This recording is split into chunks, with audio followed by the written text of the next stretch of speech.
പ്രഭാഷണങ്ങളാണ് ഈ വേദിയിൽ നടക്കാനിരിക്കുന്നത്. ആദ്യമായി ബഹുമാന്യരായ സന്ദീപാനന്ദഗിരി അവർകളാണ് പ്രഭാഷണം നടത്തേണ്ടതെങ്കിലും ബഹുമാന്യരായ കാഞ്ഞാർ അഹമ്മദ് കബീർ ബാക്കവി ഉസ്താദ് അവർക്ക് മറ്റൊരു പ്രഭാഷണ വേദിയിലേക്ക് പോകേണ്ടതുള്ളതിനാൽ ബഹുമാന്യരായ സന്ദീപാനന്ദഗിരി അവർകൾ അനുമതി നൽകിയിട്ടുണ്ട്. അതുകൊണ്ട് തന്നെ ബഹുമാന്യരായ അഹമ്മദ് കബീർ ബാക്കവി ഉസ്താദ് ആമുഖങ്ങൾ ആവശ്യമില്ലാത്ത വ്യക്തിത്വമാണ്.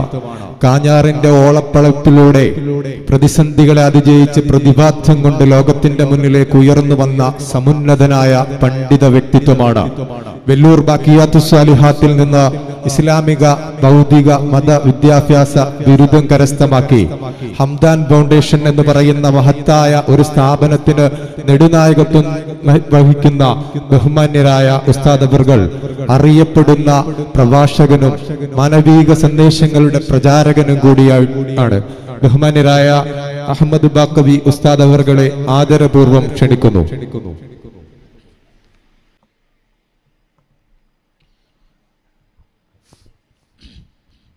അസ്സലാമു അലൈക്കും വറഹ്മത്തുള്ളാഹി വബറകാതുഹു. അൽഹംദുലില്ലാഹ് വസ്സലാത്തു വസ്സലാമു അലാ അഷ്റഫി റസൂലില്ലാഹ് വഅലാ ആലിഹി വഅസ്ഹാബിഹി അൽ ഫൈസീന ബിറളില്ലാഹി അമ്മാ ബഅദ്. ബഹുമാനനായ യോഗാധ്യക്ഷൻ, ഈ അനുഗ്രഹീതമായ സദസ്സിന്റെ ഉദ്ഘാടകൻ കൂടിയായ ഈ മണ്ഡലത്തിൻ്റെ കർമ്മനിരതനായ ജനപ്രതിനിധി ശ്രീ നമ്മുടെ ധനകാര്യ മന്ത്രി കൂടിയായ ശ്രീ KN ബാലഗോപാൽ സാർ, അനുഗ്രഹീത വ്യക്തിത്വങ്ങളായ സ്വാമി സന്ദീപാനന്ദഗിരി, ബഹുമാനനായ ഫാദർ മാത്യു ടി മാമൂട്ടിൽ, അനുഗ്രഹീതമായ ഈ സദസ്സിനെ തങ്ങളുടെ സാന്നിധ്യം കൊണ്ട് അതിലേറെ വരിഷ്ഠവും അതിവൈശിഷ്ട്യവുമാക്കിയ പ്രിയപ്പെട്ട ജനപ്രതിനിധികളെ, പ്രിയ സഹോദരങ്ങളെ, വളരെ കടികാര നിർബന്ധ ബുദ്ധിയോടെ നിർവഹിക്കപ്പെടേണ്ട ഒരു പ്രഭാഷണത്തിൽ നിലനിൽക്കുന്നതുകൊണ്ട് ഒരു ആമുഖമില്ലാതെ ഞാൻ എൻ്റെ പ്രഭാഷണത്തിലേക്ക് കടക്കുകയാണ്.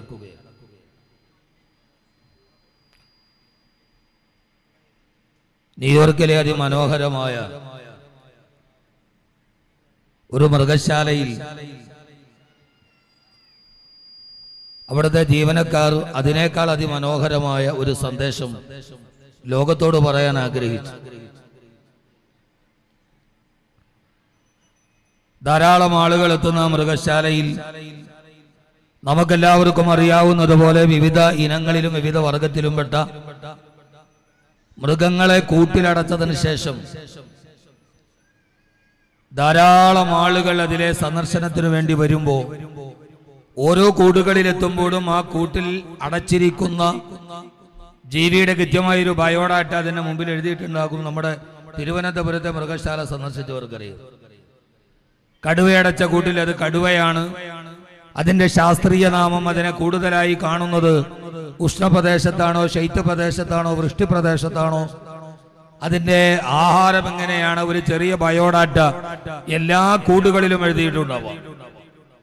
ഒരു ദിവസം അവിടെ തിരക്കേറിയ ഒരു അവധി ദിവസം സന്ദർശകരെല്ലാം വരവേ അവിടുത്തെ കൂടുകളിൽ ഓരോ കൂടുകളിലെ അടക്കപ്പെട്ട ജീവികളെ കണ്ട് സന്ദർശകരിങ്ങനെ നടന്നു പോകുമ്പോൾ ഒരു കൂട്ടിൽ കടുവ, ഒരു കൂട്ടിൽ പുലി, ഒരിടത്ത് ആന, കാണ്ടാമൃഗം, ഇങ്ങനെ ഓരോന്നിന്റെയും ബയോഡാറ്റ എഴുതി വെച്ചിട്ടുണ്ട്.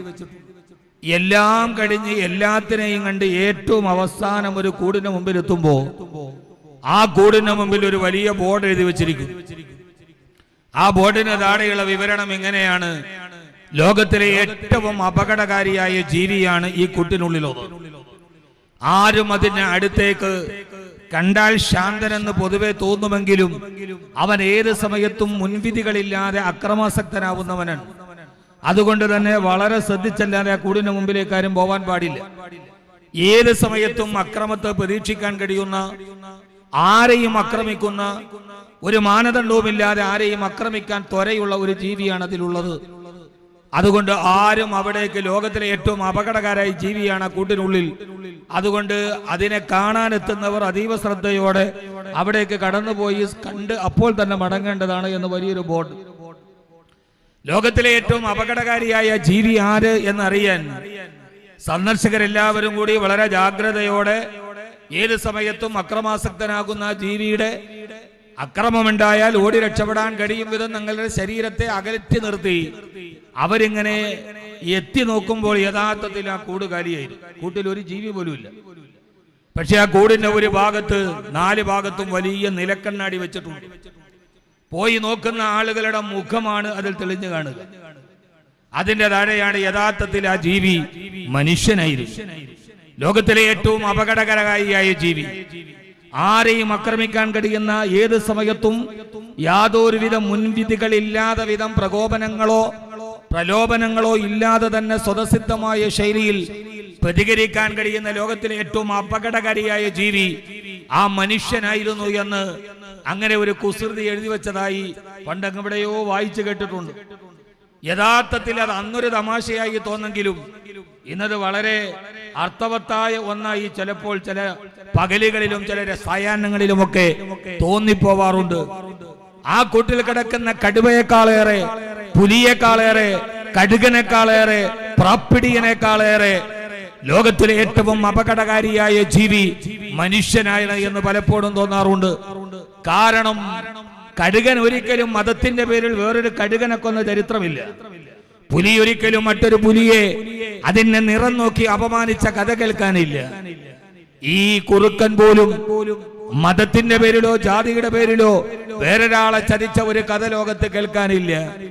ഇതിന്റെ എല്ലാത്തിനെയും, പുലിയെയും കടുതയെയും ഈ കുറുക്കനെയും വെല്ലുന്ന എല്ലാ സ്വഭാവങ്ങളും ഒരേപോലെ സമ്മേളിച്ച ഒരു ജീവിയെ കാണാൻ കഴിയുമെങ്കിൽ അത് 2 കാലിൽ നിലനിൽക്കുന്ന ഹോമോസോപ്പിയൻ ജീവിയായ മനുഷ്യനാണ്. എല്ലാ ബാക്കിയുള്ള ഏതാണ്ട് 12 കോടി ജീവജാലങ്ങളെ ദൈവം ലോകത്ത് സൃഷ്ടിച്ചിട്ടുണ്ടെന്നാണ് കണക്ക്. അതിന്റെ എല്ലാ സ്വഭാവവും സമ്മേളിച്ച ഒരു ജീവിയെ കാണണമെങ്കിൽ അത് മനുഷ്യനായി മാറേണ്ടി വരും. കവി പാടിയിട്ടുണ്ടെങ്ങനെ: ചെന്നായ ചെമ്പൂത്തു പൂത്തു ചീറ്റപ്പുലി പന്നി പാമ്പെന്തെല്ലാം ഉണ്ടിവനിൽ സൃഷ്ടാവ് പോലും ഭയം മൂലമാകിടാം വിട്ടുകൊടുത്തു മർത്യനു വിശ്വം മർത്യനോ മർത്യന്റെ ചോര കുടിക്കണം മർത്യനിൽ ബുദ്ധിമാനല്ലോ മർത്യൻ. ചെന്നായ ചെമ്പോത്ത് പോത്ത് ചീറ്റപ്പുലി പന്നി പാമ്പെന്തെല്ലാം ഉണ്ടിവരിൽ ഏതൊക്കെ സ്വഭാവങ്ങളിലേക്കാണ് ഈ മനുഷ്യൻ ഇങ്ങനെ മാറിപ്പോകുന്നത്. നാൽക്കാലികളെന്ന് നമ്മളെല്ലാവരെയും അധിക്ഷേപിക്കുമ്പോഴും നമ്മുടെ ജീവികളിൽ, നമ്മുടെ മനസ്സുകളിൽ ഇത്തമേൽ മനോഹരമായ ഒരു സ്വഭാവമുള്ള മനുഷ്യനെ 2 കാലിൽ നിവർന്നു നിൽക്കുന്ന ഹോമോസോപ്പിയൻ ജീവി എന്നാണ് ശാസ്ത്രം മനുഷ്യന് കൊടുക്കുന്ന നിർവചനം. പക്ഷേ നാൽക്കാലികളെക്കാൾ അധപ്പതിച്ചു പോകുന്ന, പരസ്പരം കരുണ നഷ്ടപ്പെട്ടു പോയ, പരസ്പര സ്നേഹം നഷ്ടപ്പെട്ടു പോയ, പരസ്പര ബഹുമാനം നഷ്ടപ്പെട്ടു പോയ ഈ പരിമിതമായ ജീവിതത്തിനു വേണ്ടി ഏറി വന്നാൽ 60 70 വർഷം മാത്രം അവസാനിക്കുന്ന, നീണ്ടു നിൽക്കുന്ന ഒരു ജീവിതത്തിനു വേണ്ടി ആരെയും കൊല്ലാനും, ആരെയും ചതിക്കാനും, ആരെയും വെട്ടിപ്പിടിക്കാനും കഴിയുന്ന സ്വാർത്ഥതയുടെ ഒരു രൂപമായി മനുഷ്യൻ മാറുന്ന ഈ അസുരതയുടെ കെട്ടകാലത്ത് ഈ സായാഹ്നത്തിനൊരു പ്രത്യേകതയുണ്ട്, ഈ സദസ്സിനൊരു പ്രത്യേകതയുണ്ട്. പിശാചുക്കൾ പാർക്കുന്ന വേതാള നഗരം പോലെ അധപ്പതിച്ചു പോകുന്ന ഈ ഭൂമിയിലെ മനുഷ്യ ജന്മങ്ങൾക്കിടയിൽ സ്നേഹമെന്തെന്നറിയാത്ത, കരുണ എന്തെന്നറിയാത്ത, ഈ ലോകത്തെ ദൈവത്തെ മാത്രം ഇഷ്ടപ്പെടുന്ന ഒരു സമൂഹം. എവിടെയാണ് ദൈവം? മഹാതത്വജ്ഞാനിയായ ഗുരുവിന്റെ അടുക്കൽ വന്ന് ശിഷ്യൻ ചോദിക്കുന്നുണ്ട്: ഗുരുവേ, എനിക്ക് ദൈവത്തെ കാണണമെന്ന് ആഗ്രഹമുണ്ട്. എവിടെയാണ് ദൈവം ഇരിക്കുക? ദൈവത്തെ കാണാൻ അമ്പലങ്ങളിൽ പ്രതിഷ്ഠ നടത്തുന്നവർ, ദൈവത്തെ പ്രീതിപ്പിക്കാൻ പള്ളികളിൽ ഭജനമിരിക്കുന്നവർ, ദൈവത്തെ പ്രീതിപ്പിക്കാൻ തസ്ബീഹുമാലയും കയ്യിൽ പിടിച്ച് നടക്കുന്നവർ. എവിടെയാണ് ദൈവം?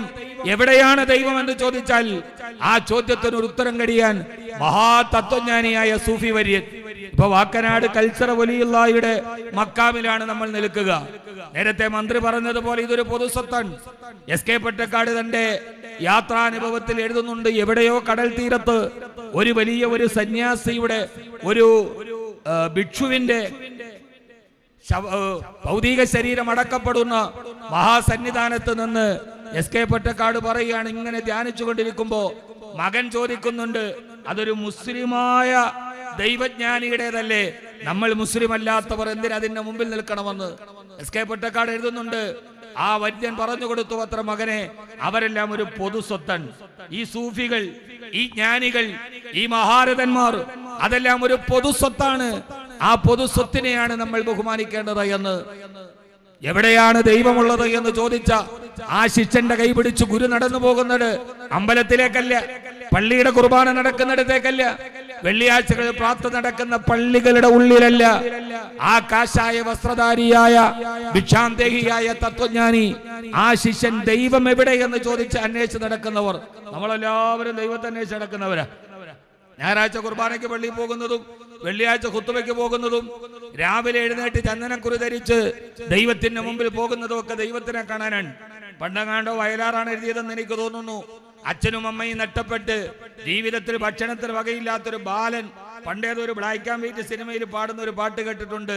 ദൈവത്തിൻ വീടെവിടെ, അവനുറങ്ങും മെതി എവിടെ, അമ്പലത്തിൽ കണ്ടില്ല പള്ളിയിലും കണ്ടില്ല, ദൈവത്തിന്റെ മെതിയടങ്ങും പള്ളികളിലും കണ്ടില്ല എന്ന് പറഞ്ഞവൻ ദൈവത്തെ അന്വേഷിച്ച് നടക്കുന്ന അർത്ഥഗർഭമായ വരികൾ എഴുതിപ്പോയവരുണ്ട്.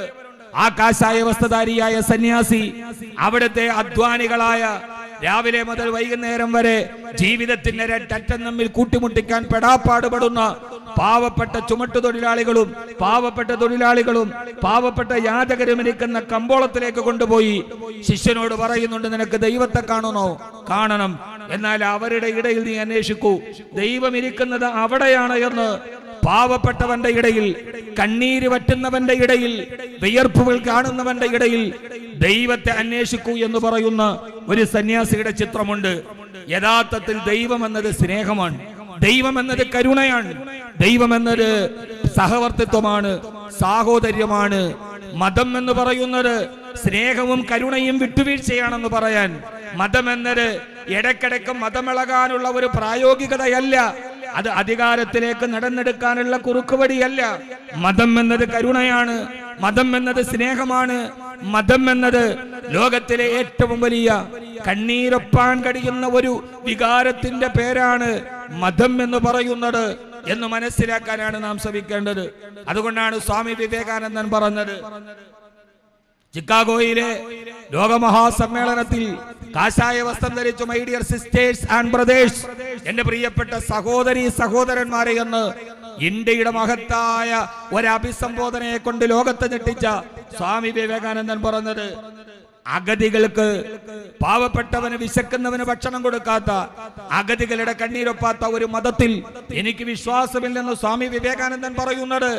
നമുക്കും മറ്റൊരാളുടെ കണ്ണീരിനെ ഹൃദയത്തിന്റെ ഒരു നോവായി കാണാൻ കഴിയാത്തിടത്തോളം കാലം നാം ഒരു മതത്തിന്റെ അനുയായി എന്ന് പറയുന്നത് എങ്ങനെയാണ് അർത്ഥവത്താവുക? വിശുദ്ധമായ ഖുർആൻ പറയുന്നുണ്ട്, എന്താണ് മതം എന്ന ചോദ്യത്തിന്, എന്താണ് ഇസ്ലാം എന്ന ചോദ്യത്തിന് വിശുദ്ധമായ ഖുർആൻ പറയുന്നുണ്ട്, നാളെ നരകത്തിലേക്ക് പോകുന്നത് ആരാണ് നരകത്തിലേക്ക് പോകുന്നത്? നരകവും സ്വർഗവും ഒക്കെ മതങ്ങളുടെ വിശ്വാസങ്ങളാണ്. അത് മതവിശ്വാസം ഉള്ളവരുണ്ടാവാം, ഇല്ലാത്തവരുണ്ടാകാം. സ്വർഗവും നരകവും ഒക്കെ മതാനുയായികൾ വിശ്വസിക്കുന്ന ഏറ്റവും പരമപതിഷ്ഠമായ അവരുടെ ജീവിതത്തിന്റെ കർമ്മസാഫല്യത്തിന്റെ ബുദ്ധിഗണത്തിന് ദൈവം നൽകുന്ന മനോഹരമായ ഒരു സമ്മാനമായിട്ടാണ് സ്വർഗത്തെയും നരകത്തെയും പറയുന്നത്. അതുകൊണ്ടാണ് മഹാഭാരത യുദ്ധം നടക്കുമ്പോ മുമ്പിൽ നിൽക്കുന്ന ദ്രോണാചാര്യരെയും ഗുരുവര്യന്മാരെയും സഹോദരങ്ങളെയും കൂടപ്പറപ്പുകളെയും കണ്ട് എനിക്ക് വില്ലുകുലക്കാൻ കഴിയില്ലെന്ന് പറഞ്ഞ് രഥത്തിലിരിക്കുന്ന അർജുനനോട് സാക്ഷാൽ ശ്രീകൃഷ്ണൻ പറയുന്നത്, അർജുന എഴുന്നേൽക്കൂ, നത്താവോ പ്രാപ്യസി സ്വർഗം ജിത്താവോ ബോഷ്യസേ മഹി തസ്മാദുത്തിഷ്ഠ കൗന്ദേയ യുദ്ധായ കൃത നിശ്ചയ. നീ ഈ യുദ്ധത്തിൽ ജയിച്ചാൽ എല്ലാ സമ്പത്തും നിനക്ക്, തോറ്റാൽ സ്വർഗം നിനക്ക്.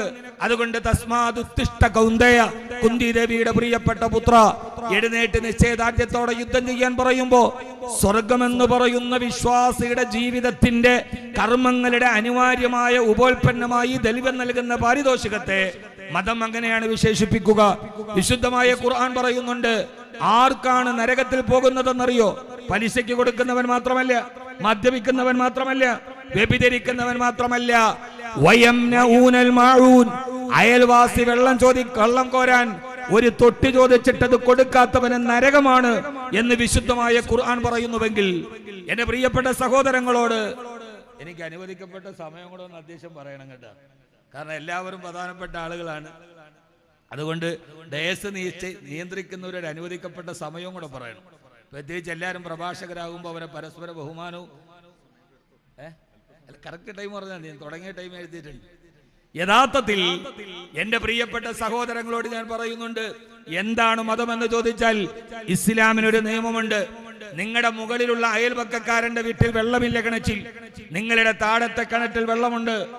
ഈ 38 ഡിഗ്രി ചൂടിൽ, കത്തിച്ചൊലിച്ചു നിൽക്കുന്ന ചൂടിൽ അയൽപക്കത്ത് നിൽക്കുന്ന ഒരാൾ നിന്റെ കിണറ്റിലേക്ക് വെള്ളത്തിന് വേണ്ടി വന്നാൽ തടയാൻ നിൻ പാടില്ല. കാരണം ആ കിണറ്റിലെ വെള്ളം നിന്റേതല്ല, മുകളിലുള്ളവന്റെ വീടിന്റെ അടിയിലെ ഉറവയിലൂടെ ഒലിച്ചു വന്ന് നീ കുടിച്ച ഒരു കുടിയിൽ അത് സംഭരിക്കപ്പെടുന്നു എന്നതിനപ്പുറം അതിൽ നിനക്കൊരു ഉടമസ്ഥാവകാശമില്ല. അതുകൊണ്ട് അയൽപക്കത്ത് വരുന്നവർ വെള്ളം ചോദിച്ചാൽ അത് തടയാൻ പാടില്ല എന്ന് വിശുദ്ധമായ ഇസ്ലാം കർക്കശമായൊരു നിയമം വെക്കുന്നുണ്ട്.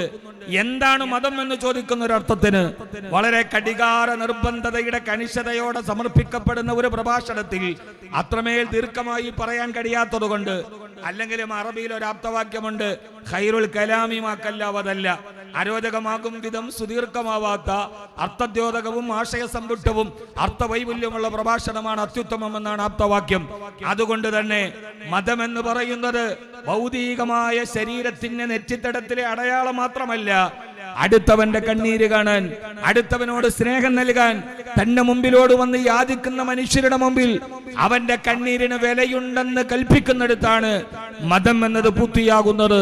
അയൽപക്കക്കാരനെ ബഹുമാനിക്കുമ്പോ, അവനെ വെള്ളം തടയാതിരിക്കുമ്പോ, സ്ത്രീയെ ബഹുമാനിക്കുമ്പോ, അമ്മയെ ബഹുമാനിക്കുമ്പോ, അച്ഛനെ ബഹുമാനിക്കുമ്പോ, അയൽപക്കക്കാരനെ ബഹുമാനിക്കുമ്പോ, പ്രവാചകൻ സല്ലല്ലാഹു അലൈഹി വസല്ലമ മദീനയിൽ ഇരിക്കുമ്പോ ആ പ്രവാചകന്റെ അടുക്കലേക്ക് വന്ന് ഒരനുയായി ചോദിക്കുന്നുണ്ട്, പ്രവാചകരെ, സ്വർഗത്തിലേക്കുള്ള കുറുക്ക് വഴി എന്താണ്? സ്വർഗത്തിലേക്ക് പോകണം, എനിക്ക് കൂടുതൽ നിസ്കരിക്കാൻ കഴിയില്ല, കൂടുതൽ നേരം പള്ളിയിലിരിക്കാൻ കഴിയില്ല, എനിക്ക് സ്വർഗത്തിലേക്ക് പോകാനുള്ള ഒരു കുറുക്ക് വഴി. പ്രവാചകൻ പറഞ്ഞു കൊടുത്ത കുറുക്ക് വഴി ഏതെന്ന് നിങ്ങൾക്കറിയോ? തിരക്കേറിയ അങ്ങാടിയിൽ രാവിലെ മുതൽ വൈകുന്നേരം വരെ പാടത്ത് പണിയെടുത്ത് കിട്ടിയ ചില്ലറ തുട്ടുകൊണ്ട് വൈകുന്നേരം വീട്ടിൽ കാത്തിരിക്കുന്ന മക്കൾക്ക് ഒരു നേരത്തെ അന്നം മേടിക്കാൻ വേണ്ടി വരുന്ന നിരപരാധികളുടെ ഇടയിലേക്ക് നിങ്ങളുടെ മതത്തിൽപ്പെട്ടവരല്ല എന്നതിന്റെ പേരിൽ അരയിൽ ബോംബും വെച്ച് പോയി പൊട്ടിത്തെറിക്കാനല്ല അവരോട് പറഞ്ഞത്. നിന്റെ അയൽപക്കക്കാരെ മാറ്റി നിർത്തുമ്പോഴെന്നല്ല, അവനോട് അസഹിഷ്ണുതയോടെ പെരുമാറുമ്പോഴെന്നല്ല. പ്രവാചകന്റെ അടുക്കൽ വന്ന് സ്വർഗത്തിലേക്ക് പോകാനുള്ള കുറുക്ക് വഴി ചോദിച്ചവരോട് ലോകത്തിന്റെ തിരുമേനി മനുഷ്യത്വം എന്ന മഹിതമായ വികാരത്തെ മാനവിക ലോകത്തിന് മഹിതമായി പരിചയപ്പെടുത്തി കൊടുത്ത മാനുഷകത്തിന്റെ മഹാചാര്യനായ പ്രവാചകൻ ആ അനുയായിയോട് പറഞ്ഞത്, സഹോദര, നിനക്ക് സ്വർഗത്തിലേക്ക് പോകണോ? ഒരൊറ്റ വഴിയേയുള്ളൂ. ഇതാ തബഖ്തും മിർഖത്തൻ ഫഅക്തിർ മാഅഹ. നീ നിന്റെ വീട്ടിൽ കറി വെക്കുമ്പോൾ ആ കറിയിൽ കുറച്ച് വെള്ളം കൂടുതൽ ഒഴിക്കൂ. എന്നിട്ട് നിന്റെ അയൽപക്കത്താരെങ്കിലും ഉണ്ടെങ്കിൽ അവർക്കെല്ലാം നീ അത് വിളമ്പിക്കൊടുക്കൂ. എന്നിട്ട് അവരെല്ലാവരും വയറ് നിറച്ചു എന്ന് കാണുമ്പോൾ സ്വസ്ഥതയോടെ കിടന്നുറങ്ങൂ. ആ ഉറക്കത്തിൽ നീ മരിച്ചുപോയാൽ നേരെ പോകുന്നത് സ്വർഗത്തിലേക്കാണ്. എത്രമേൽ മനോഹരമാണ് ഈ മതം! ഈ മതത്തെ ഉൾക്കൊള്ളാൻ നമുക്ക് കഴിയുന്നുണ്ടോ? മതത്തെ വായിക്കാൻ, എന്താണ് മതമെന്ന് പറയാൻ? ഞാനിവിടെ ഇരിക്കുമ്പോ പ്രിയപ്പെട്ട സ്വാമി സന്ദീപാനന്ദഗിരി എന്നെ വിളിച്ചു, ആശ്രമത്തിലേക്ക് വരണം, നമുക്കവിടെ ഒന്ന് സന്ദർശിക്കണം. ഇങ്ങനെ അടുത്തിരിക്കുമ്പോൾ അപരിചിതനായ ഒരാളെ ഇവിടെ വെച്ചാണ് ഞങ്ങൾ ആദ്യമായി പരിചയപ്പെടുക. അവിടെ വെച്ച് എന്റെ ആശ്രമത്തിലേക്ക് ഉസ്താദ് വരണം എന്ന് ക്ഷണിക്കാൻ കഴിയുന്ന മുൻവിധികളില്ലാത്ത പരസ്പരം മറയുന്ന ഒരു പരസ്പര ബഹുമാനത്തിന്റെ പേരാണ് മതം എന്ന് പറയുന്നത്. ആ കാഷായ വസ്ത്രധാരി ഒറ്റ മുണ്ടുടുത്ത് ഒറ്റയ്ക്ക് ഒറ്റ ദൈവത്തെ കാണാൻ പോകുന്നവനാണ് സന്യാസി എന്നാണ് സങ്കല്പം. ആ ഒറ്റ മുണ്ടെടുത്ത് ഒറ്റ ദൈവത്തെ കാണാൻ പോകുമ്പോ മനുഷ്യനെ തിരിച്ചറിയുമ്പോഴാണ് മതം സ്വാർത്ഥകമാകുന്നതെന്ന് പഠിക്കാൻ. മറ്റൊരു തന്നെ നിലവിളി എന്റെ കാതിൽ കേൾക്കുമ്പോ ആ കേൾക്കുന്ന നിലവിളി എന്റെ ഹൃദയത്തെ നൊമ്പരപ്പെടുത്തുന്നുവെങ്കിൽ നിങ്ങളൊരു മുസ്ലിമാണ്. എപ്പോഴാണ് നിങ്ങൾ മുസ്ലിം ആവുന്നതെന്നറിയോ? ബാങ്ക് വിളിക്കുമ്പോ പള്ളിയിൽ പോകുമ്പോൾ മാത്രമല്ല, അതതിന്റെ അനിവാര്യമായ ഘടകമാണ്. നിങ്ങൾ തിരുവനന്തപുരം സിറ്റിയിൽ നിൽക്കുമ്പോ ചുട്ടുപൊള്ളുന്ന വെയിലിൽ നിങ്ങളുടെ കാറ് ചുട്ടുപൊള്ളി അതിന്റെ AC-യിൽ നിങ്ങൾ ഇരിക്കുമ്പോ അപ്പുറത്ത് നിന്ന് തമിഴ്നാട്ടിൽ നിന്ന് ടെലിഫോൺ കേബിൾ കുടിക്കാൻ വേണ്ടി വന്ന ഒരു പാവപ്പെട്ട അമ്മ അവളുടെ പാവപ്പെട്ട പിഞ്ചു പൈതലിനെ ഒക്കത്തിരുത്തി നിങ്ങളുടെ ഗ്ലാസ്സിൽ വന്ന് മുട്ടി ആ പെൺകുട്ടി ഒരു നേരത്തെ ഭക്ഷണത്തിന് ചോദിക്കുമ്പോ ആ കാഴ്ച നിങ്ങളുടെ ഹൃദയത്തെ നൊമ്പരപ്പെടുത്തുന്നുവെങ്കിൽ നിങ്ങൾ കൊടുത്ത 10 രൂപ കൊടുത്ത് തന്റെ കുഞ്ഞിന് ഒരു നേരത്തെ വെള്ളം വാങ്ങിച്ചു കൊടുക്കാൻ ആ അമ്മ തിരിഞ്ഞു നടക്കുമ്പോ ആ നടന്നു പോകുന്ന അമ്മയുടെ നിസ്സഹായത നിങ്ങളുടെ ഹൃദയത്തെ നൊമ്പരപ്പെടുത്തുന്നുവെങ്കിൽ ആ മതത്തിന്റെ പേരാണ് ഇസ്ലാം, ആ മതത്തിന്റെ പേരാണ് ഹിന്ദു, ആ മതാനിയുടെ പേരാണ് ക്രിസ്ത്യാനി. ആ ഹൃദയത്തിന്റെ വിശാലതയുള്ളത് മനുഷ്യ, ലോകം മുഴുവനും നിന്റെ കയ്യിൽ കിട്ടി, പക്ഷേ നിന്റെ ആത്മാവ് നിനക്ക് നഷ്ടപ്പെട്ടു പോയി. ബട്ട് ലോസസ് ഹിസ് സോൾ, ആത്മാവ് നഷ്ടപ്പെട്ടു പോയ മനുഷ്യ, നീ ലോകം മുഴുവനും നിന്റെ കയ്യിലുണ്ടായിട്ട് എന്ത് നേടി എന്ന് മത്തായി സുവിശേഷം ചോദിക്കുന്നുണ്ട്. ആത്മാവില്ലാത്ത മദാനിയായി കൊണ്ട് ലോകത്തൊന്നും നേടാനില്ല. കണ്ണീരറിയാത്തൊരു മനുഷ്യനെ കൊണ്ട് ഒരു മദാനിയായി കൊണ്ട് എന്നും നേടാനില്ല. ഇന്ന് അത്രമേൽ ക്രൂരമായി പോകുന്ന ഒരു ലോകത്ത് മതമെന്ന് പറയുന്നത് മതമിളകാനുള്ളതാണ് എന്ന് തെറ്റിദ്ധരിച്ചു പോകുന്ന ഒരു കാലത്ത്, മതമെന്ന് പറയുന്നത് മനുഷ്യനെ കൊല്ലാനാണ് എന്ന് കരുതുന്ന കാലത്ത്, ഇല്ല, അങ്ങനെയൊന്നും പറഞ്ഞിട്ടില്ല.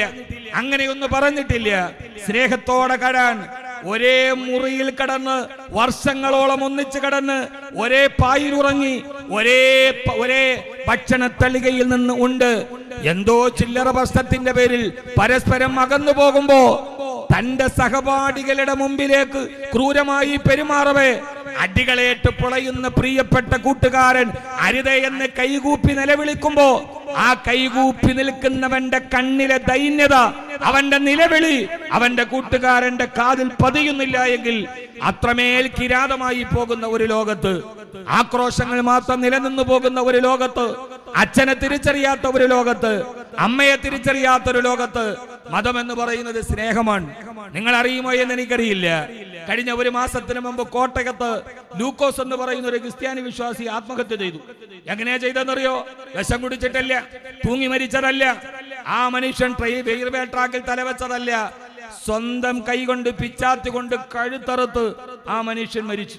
സ്വാഭാവികമായി ഒരാൾ ആത്മഹത്യ ചെയ്യാൻ മൂർച്ചയുള്ള പിച്ചാത്തി കൊണ്ട് കൈകൊണ്ട് ഒരു ഞരമ്പറുത്താൽ വേദന വന്നാൽ പിടഞ്ഞിട്ട് പിച്ചാത്തിപ്പിടിയിലെ കൈ അയഞ്ഞു പോകും. പക്ഷെ അദ്ദേഹത്തിന്റെ കൈ അയഞ്ഞില്ല. വർദ്ധിത വീര്യത്തോടെ സ്വന്തം കടുത്ത പിതാവ് അറുത്തുമാറ്റി. അങ്ങനെ അറുത്തുമാറ്റണമെങ്കിൽ ആ മനുഷ്യന്റെ ഹൃദയത്തിൽ അത്രമേൽ വലിയ ദുഃഖമുണ്ടാവണം, അത്രമേൽ വലിയ നിരാശയുണ്ടാവണം. ലൂക്കോസും ഭാര്യയുമായി ഇടവകയിലെ മാതൃകാ ദമ്പതികളാണ് താനും. അദ്ദേഹത്തിന്റെ മൃതദേഹത്തിന്റെ ശവസംസ്കാര ചടങ്ങിന് മുമ്പ് ആ ഇടവകയിലെ മുൻ വികാരി, ഓർമ്മ ശരിയാണെങ്കിൽ ഫാദർ സജി പനന്താനം ആണ് എന്നാണ് എന്റെ ഓർമ്മ, അദ്ദേഹം ആ മൃതദേഹം വെച്ചിട്ടൊരു പ്രസംഗം നടത്തുന്നുണ്ട്. അദ്ദേഹം പറയുന്നു, ലൂക്കോസ് എന്തിനാണ് ഇത്രയും സന്തോഷത്തോടെ ജീവിച്ച അവർ കഴുത്തറുത്ത് മരിച്ചത് എന്ന് നാട്ടിലെ ചർച്ചയുണ്ടാവാം. അദ്ദേഹം ജീവിതത്തിൽ സന്തുഷ്ടനായിരുന്നില്ല. മരിക്കുന്നതിന് മുമ്പ് അദ്ദേഹം എന്നെ കാണാൻ വന്നു. അദ്ദേഹം എന്നോട് പറഞ്ഞച്ചോ, എന്റെ ജീവിതത്തിൽ എല്ലാ സമ്പാദ്യവും വിറ്റ് ഞാൻ എന്റെ മക്കളെ പഠിപ്പിച്ചു. രണ്ടുപേരും ഓസ്ട്രേലിയയിലാണ്. ഇന്ന് എന്റെ മനസ്സ് നിരാശയിലാണ്. എന്താണ് നിരാശ? എന്റെ മക്കൾ എന്നെ ഡാഡി എന്നൊന്ന് വിളിക്കുന്നത് കേൾക്കാൻ എനിക്ക് കൊതിയാകുന്നു അച്ചോ. ഞാൻ ഇനി ആർക്കു വേണ്ടിയാണ് ജീവിക്കേണ്ടതെന്ന് പറഞ്ഞ് ഒരു പിതാവ് വന്ന് വീട്ടിൽ കഴുത്തറത്തു മരിച്ചു പത്രേ. ആ പ്രസംഗത്തിൽ ഓൺലൈനായി പിതാവിന്റെ ശവസംസ്കാര ചടങ്ങ് നടക്കുന്ന മക്കളോട് ഫാദർ ചോദിക്കുന്നുണ്ട്, മക്കളെ ഡാഡി എന്ന് വിളിക്കാൻ കൊതിച്ചിട്ട് ആ രണ്ടക്ഷരം വിളിക്കുന്നത് കേൾക്കാൻ കഴിയാതെ നിങ്ങളുടെ അച്ഛൻ മരിച്ചു കിടക്കുന്നു. ഇനി നിങ്ങൾ ആരെയാണ് ഡാഡി എന്ന് വിളിക്കുക?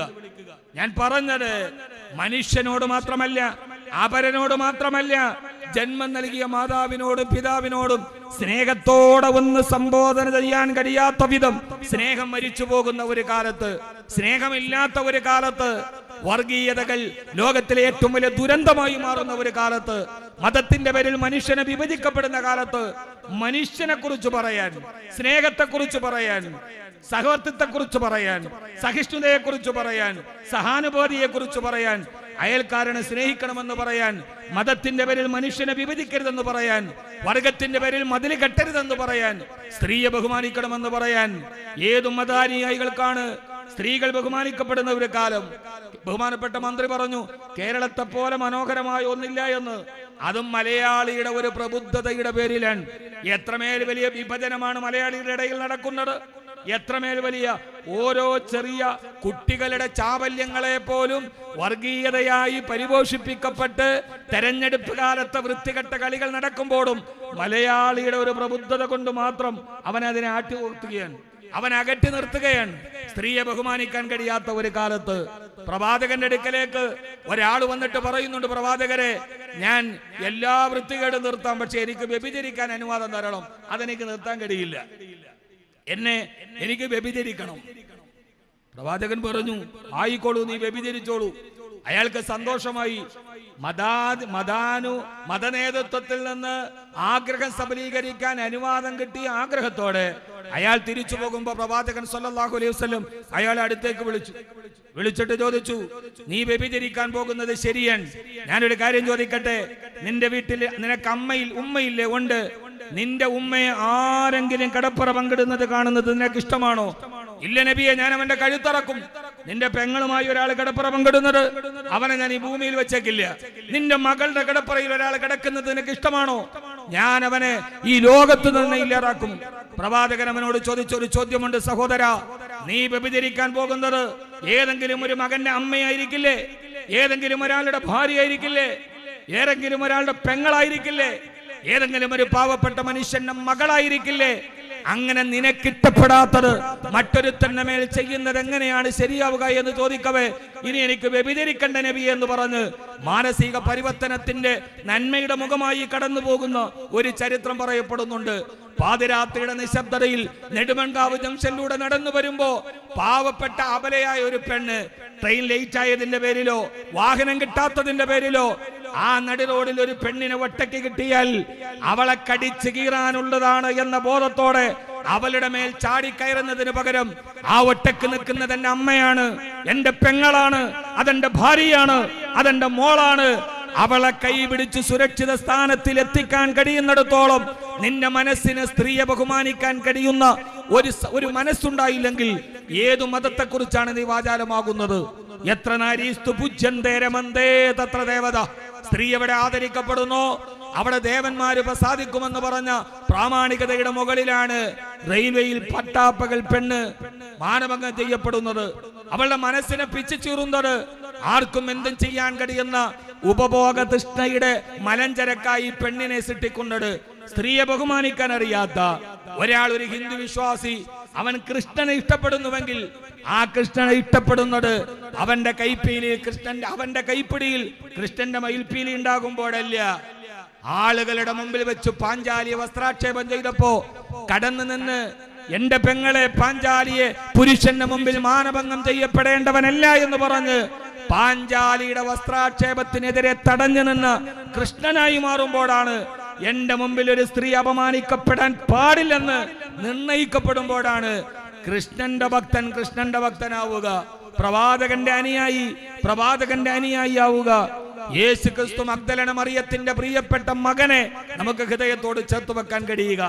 അതുകൊണ്ട് നീട്ടിപ്പരത്തി പറയുന്നതിലല്ല, ഈ കെട്ടകാലത്ത് എല്ലാ മതത്തിന്റെ പേരിൽ നമ്മുടെ തീന്മേശകളിലേക്ക് പോലും, നമ്മുടെ ഭക്ഷണത്തിലേക്ക് പോലും മതത്തെ തിരികെ കയറ്റുന്ന ഒരു കാലത്ത്, നമ്മുടെ ഭക്ഷണത്തിൽ മതത്തെ തെരയുന്ന ഒരു കാലത്ത്, നമ്മുടെ അന്നനാളത്തിൽ പോലും മതത്തിന്റെ മേൽ വിഭജിക്കപ്പെടുന്ന ഒരു മഹാഘട്ട കാലത്ത് എന്നാണിതെന്ന് എനിക്കറിയില്ല. വിദ്യാർത്ഥികളുടെ ഇടയിൽ, സ്കൂളുകളുടെ ഇടയിൽ +2 പഠിക്കുന്ന കുട്ടികളാണ് അവരുടെ മേൽ ഈ മതത്തിന്റെ മേൽ ആരോപിക്കപ്പെടുന്നത്. നിങ്ങളൊന്ന് ആലോചിച്ച് നോക്കൂ, നമ്മുടെ +2 കാലം, നമ്മുടെ സ്കൂൾ കാലം. ഞാൻ പഠിച്ചത് ഒരു കോൺവെന്റ് സ്കൂളിലാണ്. എന്റെ നാട് ഇവിടെയുമല്ല, എന്റെ നാട് ഇടുക്കി ജില്ലയിലാണ്. അവിടെ ക്രിസ്ത്യൻ ഭൂരിപക്ഷ പ്രദേശമാണ്.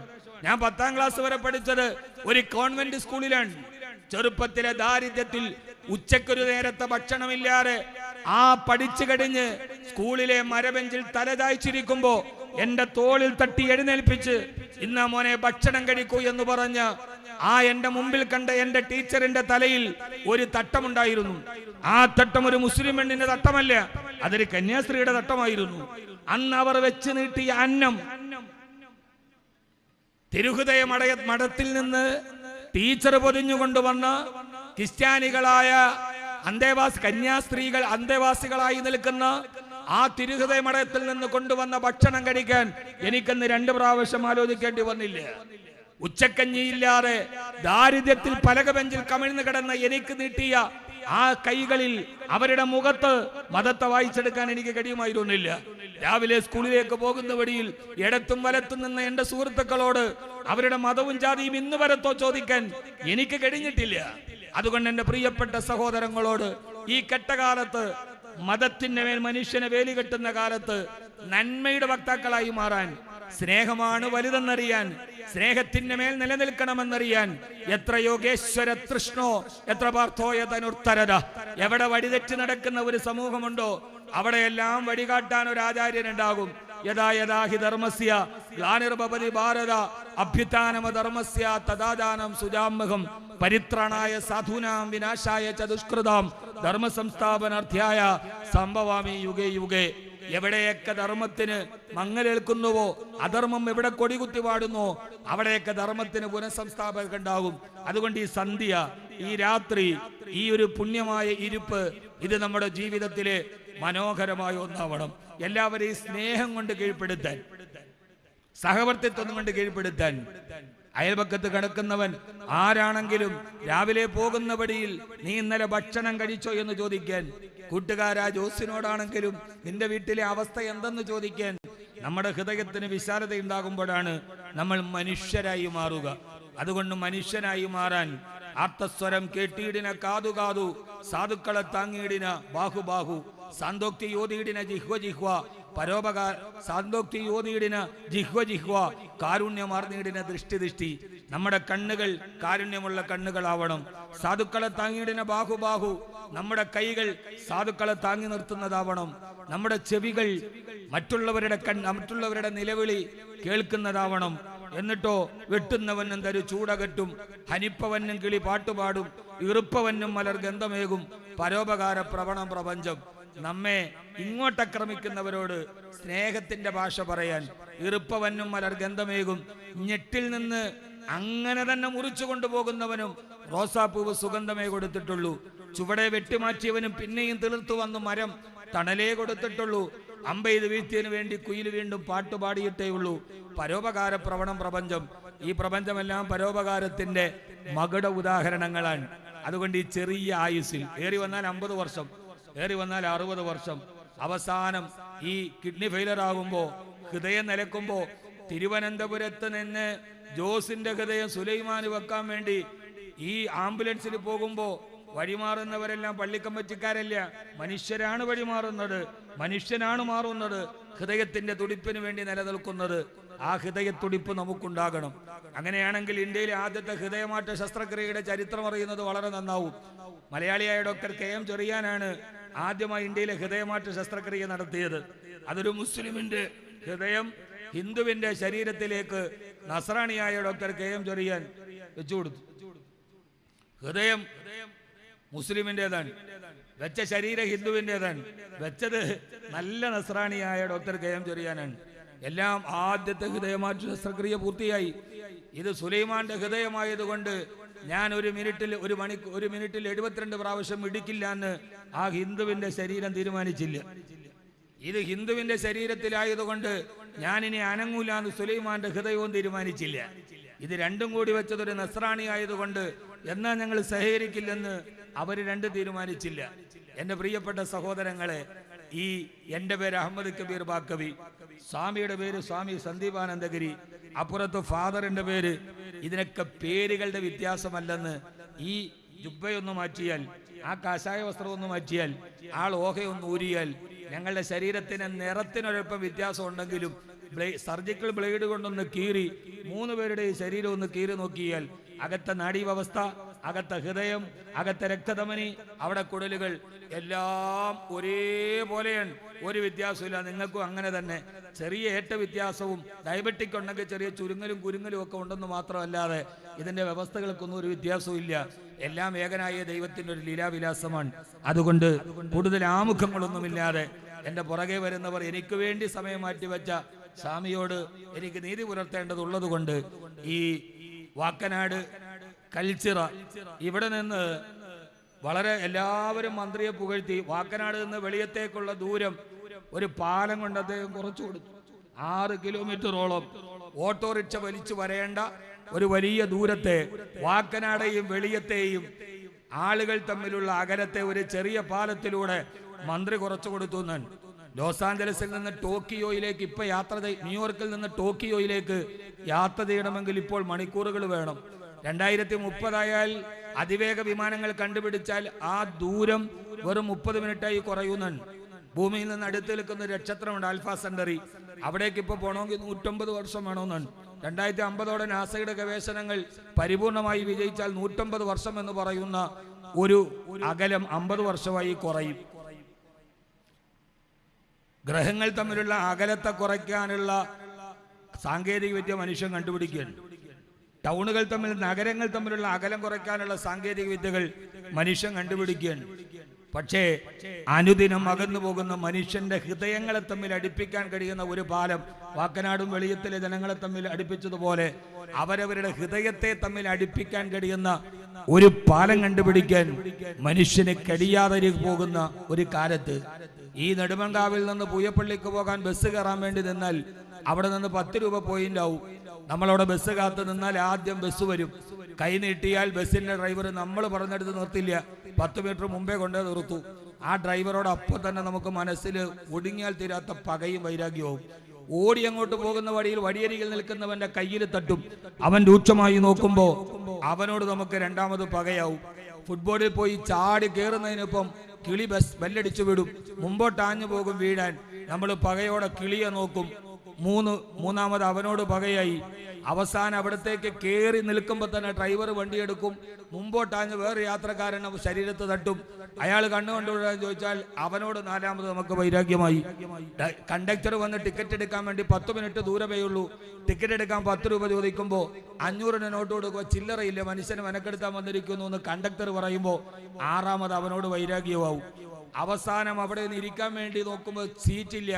ആ സൈഡിലേക്ക് ചാരി നിൽക്കുമ്പോൾ ഇരിക്കുന്നവന്റെ തലയെ തട്ടും. അവൻ രൂക്ഷമായി എവിടെയാടാ തട്ടുന്നതെന്ന് ചോദിച്ചാൽ ഏഴാമത് അവനോട് വല്ലാത്ത വൈരാഗ്യമായി. അവസാനം പൂയപ്പള്ളിയിലെത്തിയിട്ട് ഇറങ്ങാൻ വേണ്ടി പറയുമ്പോൾ കണ്ടക്ടർ അവിടെ വെല്ലടിക്കൂല, അപ്പോഴും കൂടെ മാറും. എട്ടാമത് അവനോടും വൈരാഗ്യമായി. ഈ ഇറങ്ങാൻ നേരത്ത് ആ ഡ്രൈവർ ചില്ലറ തിരിച്ചു ചോദിക്കുമ്പോൾ അതും കൊടുക്കാത്തവനോട് 9ാമത് വല്ലാത്തത് വൈരാഗ്യമായി. അവസാനം വണ്ടി പൂയപ്പള്ളിയിൽ നിർത്തി ചാടി ഇറങ്ങുമ്പോൾ ആ ഇറങ്ങുന്ന സമയത്ത് റോഡിൽ നിൽക്കുന്നവനെ തട്ടും. അവൻ നമ്മളെ പിടിച്ച് അങ്ങോട്ട് തള്ളും. അവനോടും വൈരാഗ്യമായി. ചുരുക്കത്തിൽ പറഞ്ഞാൽ ഈ വാക്കനാട് നിന്ന് നെടുമങ്കാവ് നിന്ന് പൂയപ്പള്ളി വരെ യാത്ര ചെയ്യുന്ന 10 മിനിറ്റിന്റെ ഇടയിൽ ഏറ്റവും കുറഞ്ഞ 10 പേരോടെങ്കിലും അടങ്ങാത്ത പകയുമായി നടക്കുന്ന നമ്മുടെ ഇടയിൽ ഈ ഒരു 2 മണിക്കൂർ കൊണ്ട് വലിയൊരു സ്നേഹത്തിന്റെ ഒരു സദസ്സിനെ സംഘടിപ്പിച്ച ഈ ടെസ്റ്റിന്റെ ഭാരവാഹികളോട് ഈ സന്ധ്യയും ഈ സായാഹ്നവും ഈ നാടും വളരെ കടപ്പെട്ടിരിക്കുന്നു എന്ന്. ഇങ്ങനെ 10 പേരോട് മിനിമം വൈരാഗ്യം ഉണ്ടാവും. 10 മിനിറ്റ് മതി. അങ്ങനെ ഒരു സമയത്താണ് എല്ലാവരും സ്നേഹത്തോടെ ഇവിടെ ഇങ്ങനെ ഒരുമിച്ച് കൂടി ഒന്നിച്ചൊരു നല്ല സന്ധ്യ, ആയുസ്സിൽ ഓർക്കാൻ ഒരു നല്ല സന്ധ്യ, ജീവിതത്തിൽ ഓർത്തിരിക്കാൻ ഒരു നല്ല നിമിഷം അത് സമ്മാനിച്ച ഇതിന്റെ ട്രസ്റ്റ് ഭാരവാഹികളോട്, പ്രത്യേകിച്ച് പ്രിയപ്പെട്ട ഇക്ബാൽ സാഹിബ്, നസീർ സാഹിബ് അടക്കമുള്ള ഇതിനെ വിപുലമായി വിദ്യാഭ്യാസ പദ്ധതികളുമായി കൂട്ടിച്ചേർത്ത് ഭാവിയുടെ പല ആവശ്യങ്ങളെയും നിർവഹിക്കാൻ കഴിയുന്ന വിധം, സമൂഹത്തിന് ഉതകും വിധം ഈ സ്ഥലത്തെ സമ്മാനിച്ച, സംവിധാനം ചെയ്ത ഇതിന്റെ ഭാരവാഹികളോട് എല്ലാവിധ നന്ദിയും രേഖപ്പെടുത്തി എനിക്ക് വേറൊരു യാത്ര ദീർഘമായി പോകാനുള്ളത് കൊണ്ട് എനിക്ക് വേണ്ടി സമയം മുൻഗണനാക്രമത്തിൽ മാറ്റിത്തന്ന സ്വാമി സന്ദീപാനന്ദഗിരിയോടും എൻ്റെ പ്രിയപ്പെട്ട എല്ലാവരോടും നന്ദി രേഖപ്പെടുത്തിക്കൊണ്ട് സംഘാടകരെ അഭിനന്ദിച്ചുകൊണ്ട് ഒരു ചെറിയ അഭ്യർത്ഥനയുണ്ട്. ഈ നിങ്ങളെല്ലാം അഭിനന്ദിക്കുന്നതിനോടൊപ്പം ഈ ബാഡ്ജ് ഇതിനകത്തുനിന്ന് പിന്നൊഴിവാക്കി ഇങ്ങനെ ക്ലിപ്പ് ചെയ്യുന്ന ഒരു സാധനം കിട്ടും. കാരണം ഈ പിന്നു കുത്തി പോക്കറ്റ് മൊത്തം ഊട്ടായിരിക്കും. ആ മന്ത്രിയുടെ ഒന്നും പോക്കറ്റ് ചിലപ്പോൾ അതിന് തന്നെ സ്ഥലം ഉണ്ടാവില്ല. കാരണം ഞങ്ങളെയൊക്കെ സംബന്ധിച്ചോളം എല്ലാ ദിവസവും ഈ ബാഡ്ജ് കുത്തുന്നവരെ ഈ പിന്നു കുത്തി നല്ല പുതിയ കുപ്പായം വല്ലാതെ കീറാതിരിക്കുന്നു. അതുകൊണ്ട് ഈ സംഘാടകർ നല്ല ക്ലിപ്പ് ചെയ്യുന്ന പിന്നു കിട്ടും. അതുകൂടി ഒന്ന് ശ്രമിച്ചാൽ നന്നായിരിക്കും എന്ന് ഓർമ്മിപ്പിച്ചുകൊണ്ട് എല്ലാവരോടും നന്ദി പറയുന്നു. അസ്സലാമു അലൈക്കും.